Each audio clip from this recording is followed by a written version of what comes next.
Darkness. It's something all life in the universe will need to deal with somehow. Except during a polar summer or if you're on a planet that's tightly locked, but you get the point. But of course, all animals live in darkness, in the night. Indeed, some pretty cool stuff has evolved here on Earth, like a distinction between day and night animals, night vision, so this update is the perfect opportunity to do something with that in the simulation. For those of you new here, this is evolution simulation game The Sapling, my solo indie game project. It has two game modes. There are scenarios tasking you to design an ecosystem that meets specific requirements, but there's also a sandbox where you can build your own algae, plants and animals, turn on random mutations and see how they evolve. So to start, you will now be able to change the length of a day in the planet editor. Besides the slider here, I also changed the rotation speed to visualize this. Whatever day length you pick though, the day-night cycle will be much shorter than it used to be, because before even very large animals with long lifespans didn't live through more than a night or two.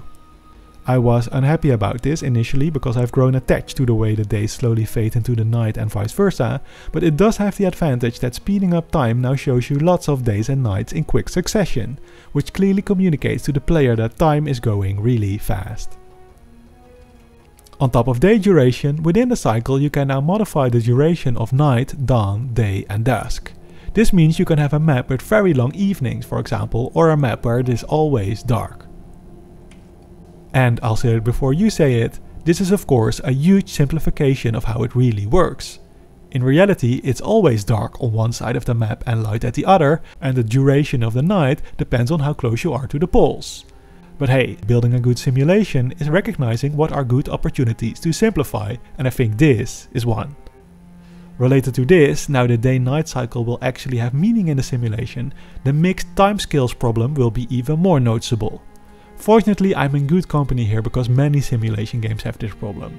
In Roller Coaster Tycoon, for example, you can build a whole attraction in a few days, which seems too short, but individual guests stay in the park for months or even years, which is of course way too long. In the Sapling, each simulation tick is called a year, and that's both too short if you look at how fast life is evolving, and too long, because even with a shortened day-night cycle, a single cycle can take a century or so.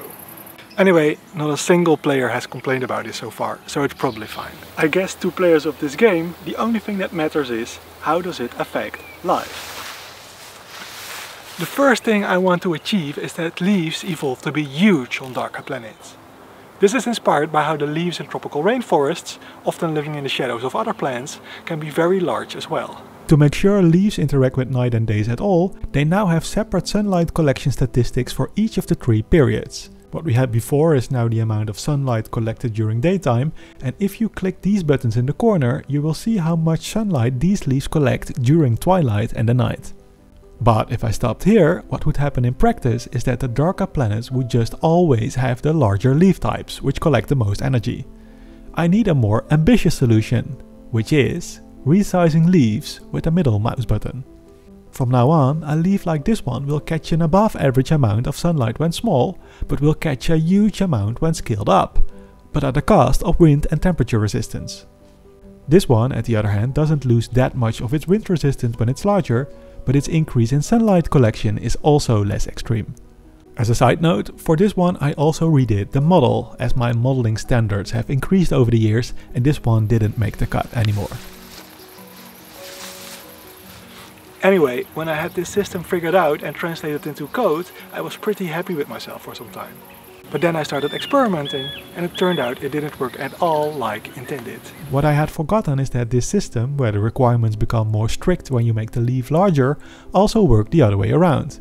If you make any leaf tiny, it will basically grow everywhere. In other words, if I stop here, on planets with long nights, plants will evolve lots and lots of tiny leaves, which is the exact opposite of what I want. The solution I've chosen in the end can be seen in these 2 new leaf shapes. Let me explain. The soil statistic shallow groundwater has been in the game since the very beginning. It was the first one I implemented, but what it really means has shifted over time. Ever since I've chosen to visualize this statistic not only by darker soil but also by rain clouds, it has actually come to mean moisture. So the first step is to rename it everywhere in the game. What we need to solve the problem with leaf scaling is some sort of requirement that depends on leaf shape alone and is not influenced by scale. And moisture resistance is the perfect candidate for this. For example, plants in very wet areas typically evolve a drip tip to quickly shed water, so this leaf, and for example also this one, can handle high moisture areas. Plants in very dry areas, on the other hand, are typically very fleshy to retain water, like these two. Okay, that's what I had to say about plants. Let's move on to animals. A large part of the animal kingdom has specialized either for the day or the night. I want that too.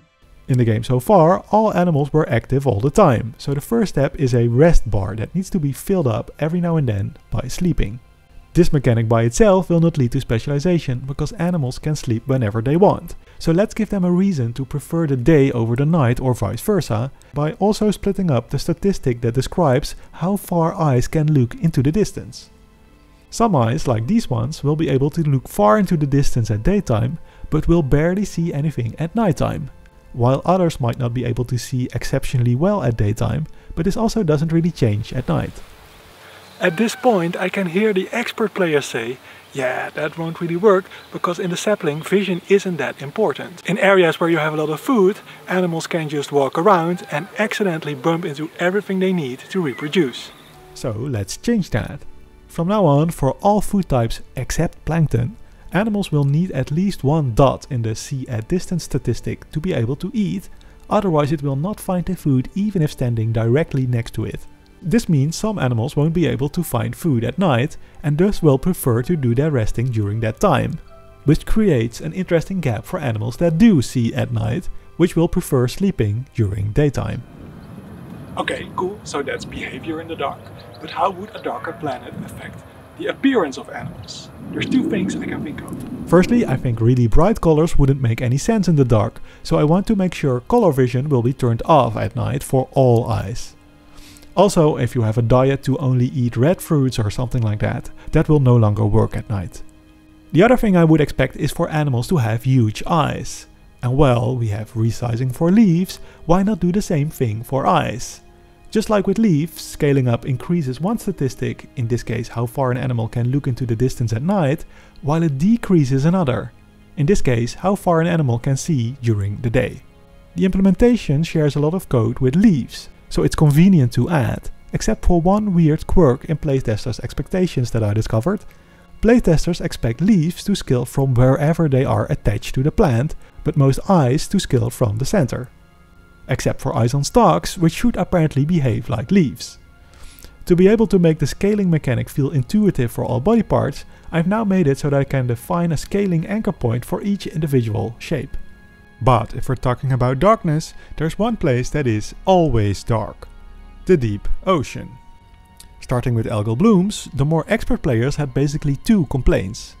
Firstly, many people noted that the filter feeders were never really successful because they do not have to stop moving to eat. This means filter feeders can eat really quickly, too quickly, because they nearly always exhaust their own food supply. Secondly, it was kinda weird that holdfast algae and floating microalgae shared one slot in the simulation. This meant that floating algae could not spread to places that already had holdfast algae. So let's split them. It was a lot of plumbing behind the scenes because I never expected this split when implementing algae, but theoretically there wasn't a good reason not to solve both problems this way. So now the blocking only works in one direction. Holdfast algae can no longer occupy a slot for floating microalgae, but the microalgae can block the sun and thus make the spot too dark for holdfast algae. But I've also added another slot, the deep sea.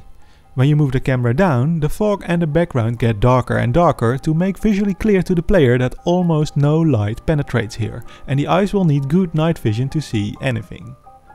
But perhaps more importantly, this deep down I'm also adding an extra particle system.